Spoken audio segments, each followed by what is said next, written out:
Byakozwe n'intumwa 23 ku murongo wa 3. Maze Paulo aramubwira ati Imana izogukubita warusika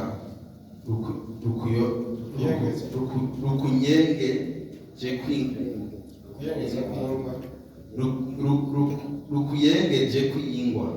Mbega wewe ko wicaritswe no kuncira urubanza nk'uko ibyagezwe biri, ugatako ukavuga ko bankubita ukanyuranya n'ibyagezwe. This is the word of God. Amen. The word of God of today, the message of today. We've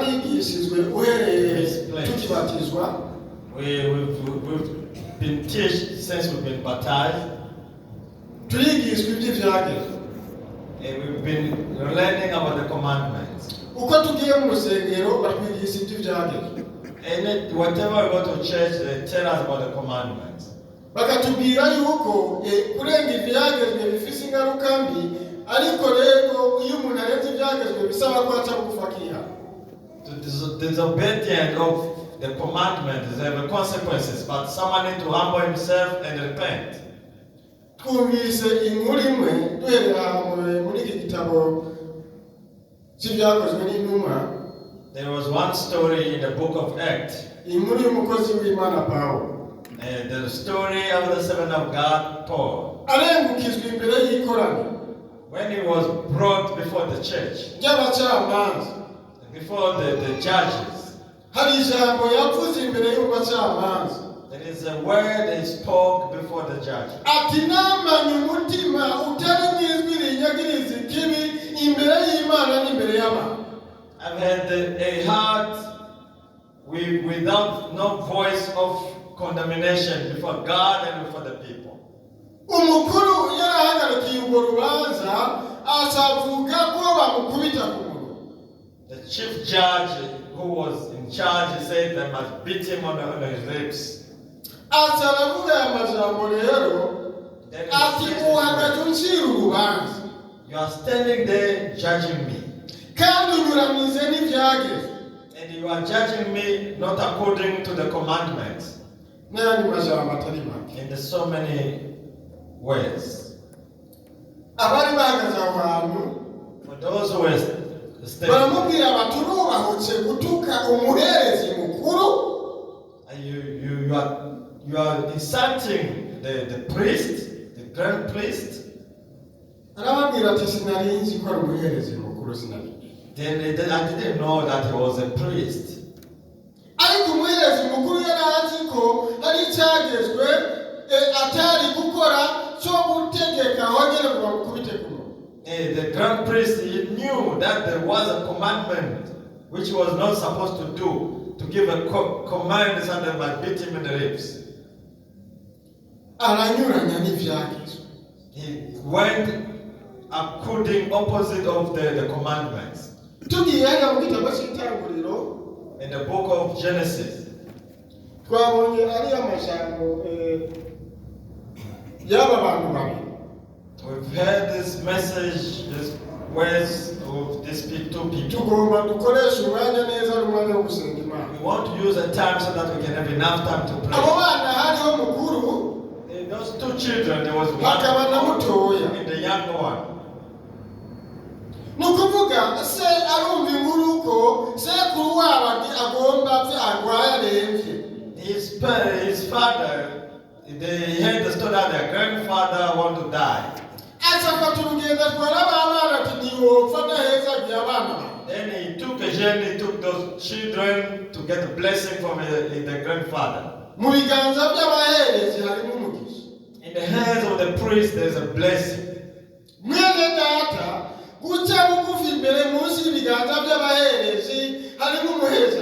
To humble yourself before the priest, in the hands of the priest, there is a blessing. He was a very old, but he was a priest. He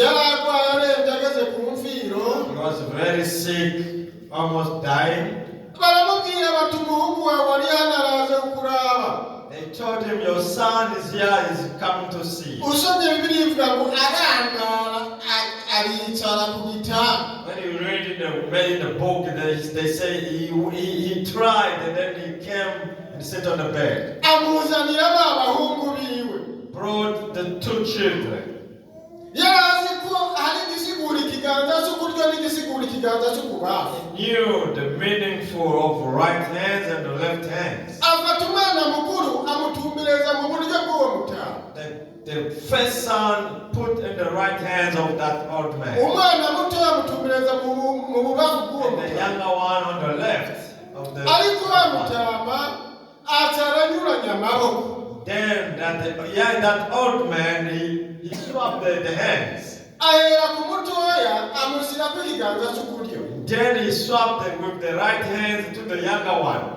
Umwe mukuru amushyira ku kiganza And cy'ukubaho. the older one, he put the Usisitaye left hand. gusoma When you carry on reading, yaramubwiye ati mutamerega umwana mukuru n'uyu niwe atoya nabigize ndabibona. he was trying to explain the older one is him, is this one. No. I don't Yasisikaye want to do it. gusigura kuri abo bana ariko aramubwira ati nabigize ndabibona. He was trying to explain, but he said, I did it willingly. Aravuga yuko uwo mwana mukuru azobihanga rikomeye. The elder son will be a great nation.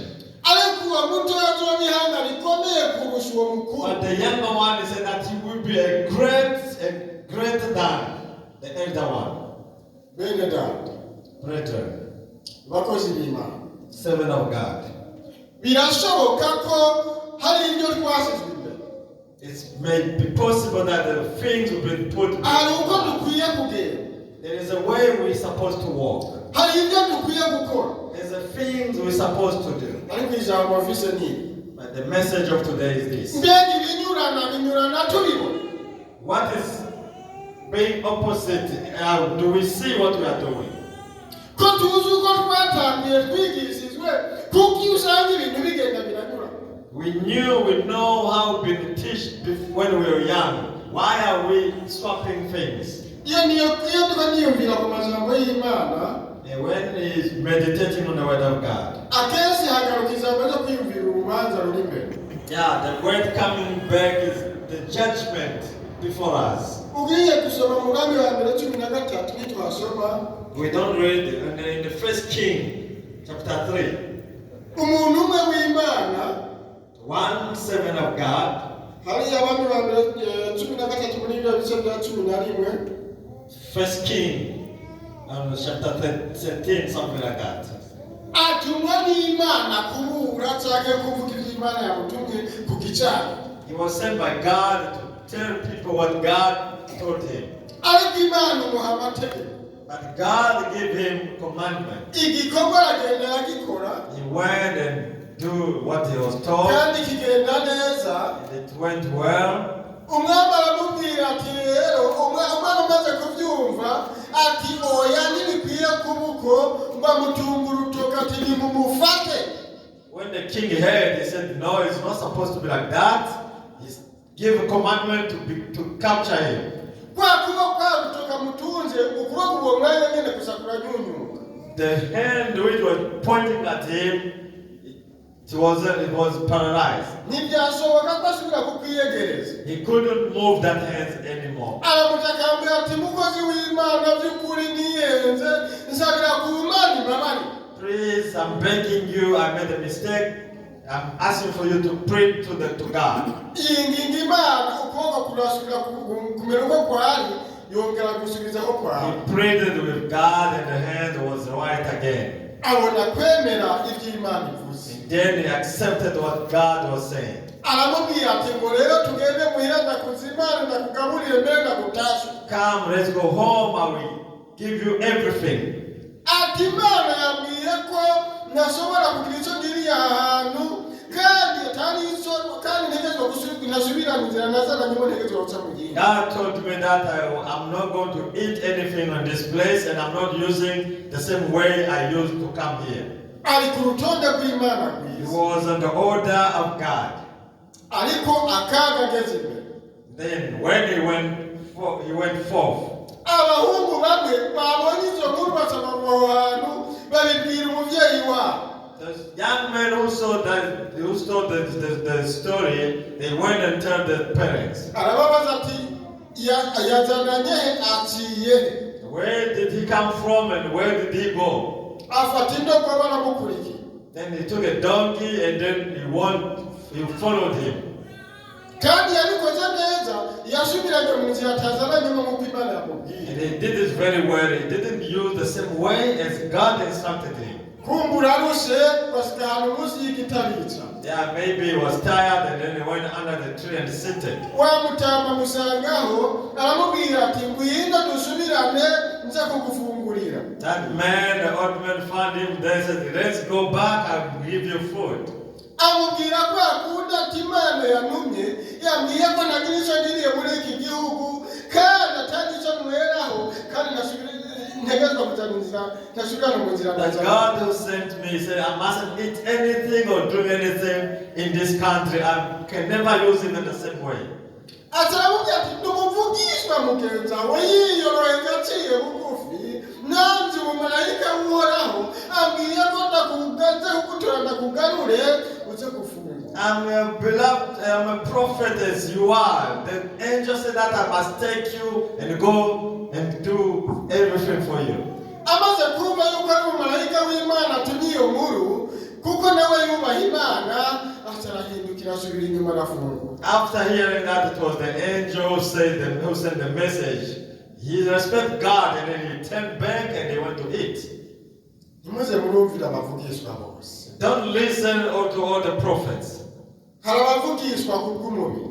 There's those prophets who prophesize in the body, in the flesh. Amaze gufungura no kunywa haca humvikana ijwi wa muntu amusubiza inyuma niwe yaciye avugishwa tuhereye ubu umubyimba wawe utohera muri iki gihugu ntuzosika mu gihugu wakuyemo. After eating and drinking, then the voice of God was talking, said, as from now you will die here in this country. You are not going back to your country. Bamushyira amatandiko ku ndogoba. They put him on the donkey, Abandanya urugendo. and then the journey was carried Igikoko on. kimutabagurira mu nzira. Animal ate him in the way. Iby'uwo muntu bibabereye aho kandi yari yakoze ikorwa. Then it was the end of the story after all the thing he's been doing. Mwibuke Pawulo yavuze ngo nihagira umuntu aza kubabwira ubutumwa bunyuranye n'ubu. Remember Paul said, if anyone can come and tell you different with this good news I'm telling you, Ntimuze mumwemere. don't accept him. Ni umwanya wo gusenga Imana. It's a time to pray. Hari aho wanyuranyije. It's somehow where you've been Mu bikorwa stopping. ukora mu gusenga kwawe muri ibi bikorwa turimo muri uru rugendo hari uwaguhejura anyuranya In your ngo ni iki way, ntacyo. in the prayers, in this journey we are heading to heaven, is anyone who lied to you and then you swapped what you're not supposed to swap. Bene data imbere haragoye. Brethren, in the front is very tough. Ngomba dusenge Imana twiyumviriye iri jambo hari aho wanyuranyije hari aho ntoba naranyura umuntu wese yibaza ugatura. We are going to pray by meditating on this word. Is any way you've been swapping anyhow? Nimba bavuze bati no munsi n'amasengesho yo kwishonzesha kwiyorohereza ukavuga uti ngomba ndutugeze. If they say today is a fasting prayers, you make it easy for yourself. You said, I'm drinking 1 cup of juice. Nimba bavuze bati kuco waroze utegetswe gutanga icya 10 wo kwiyorohereza uti ko visi bingoye byinshi reka yandayarye ntagorane ntacyo bitwaye ugace wumva ko nabaho. If it's said that you have to give a tithe, but you make it easy for yourself. That I've got so many problems. Let me eat it, I will do it some other time. Niba byanditswe ngo ntirikarenge muratse mbega ko byarenze byose ntusaba imbabazi wokwiyumvira ko aramari imbere y'urubanza ruri imbere yawe. Maybe you've been angry for the whole day and it's said don't be angry the whole day. Then you try to make it easy for you. You think it's right before the eyes of God. Iyo uri kurahanura abantu cyangwa uri kuratsa imanza ubigenza gute? Hari aho unyuranye urubanza. When you are giving advices or you are separating the fight between the two people, do you do it right or you are one side to another side? This is the word of God. Did you swap somehow? We are going to pray. You want to be like that prophet. You want to make God angry. Why people we are not obeying the commandments?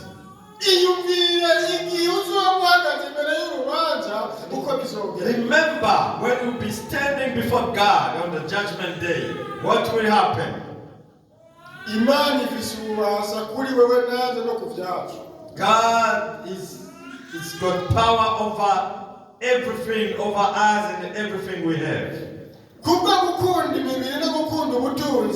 Because of loving our bodies and our wealth,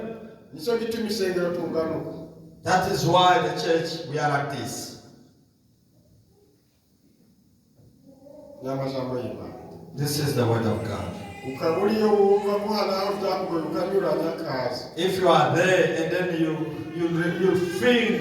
feel that you've been swapping, not doing the right things, you are welcome. If everything went straight on the line, you have to thank God. Yeah, but before God, anything.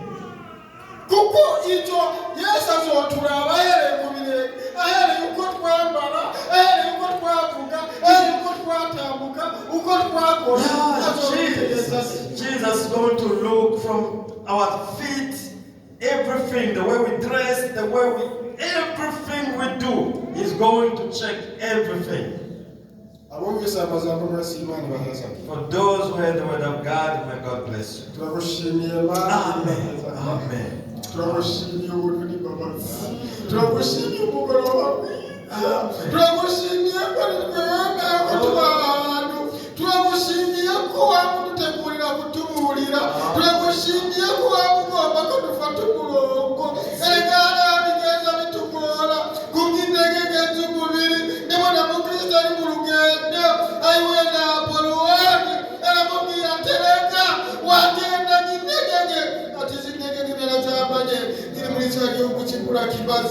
Mwami Yesu Kristo urazi kuva tutaliyana kuva ko tukitutsiyaje kandi ndege twagira ngo n'uyu munsi zikidukwirikira ariko turagomba kunesha turasabye Imana yo kwijuru kwiki gikoro wewe mugoroba utubere mugoroba mwiza utubere mugoroba ugende kwa nawe turagomba kumvizwa ijambo yera turagomba kumvizwa gakiza turagomba kuhinduka koya kunyuranya n'ubugombe bwawe nekubye ugende kugomba kandi bidushoboze kubw'umubiri ntibyoshoboka ariko kubwawe Yesu byose birashoboka turagomba umugisha imbere yawe ariko hari igituma tudashobora guhezanirwa n'abanyuraniza n'ibyagezwe mw'izina rya Yesu turagomba umugisha imbere yawe Mana icyo gituma uhoraho twambaye tuzi imbere yawe nk'uko Dawidi yaza iminsi myinshi avuga ngo ngirira imbabazi Mana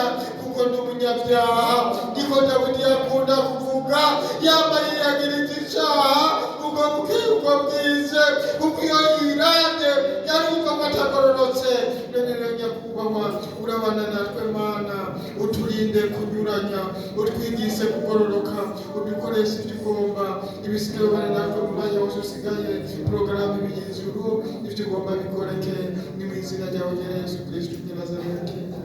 Amen.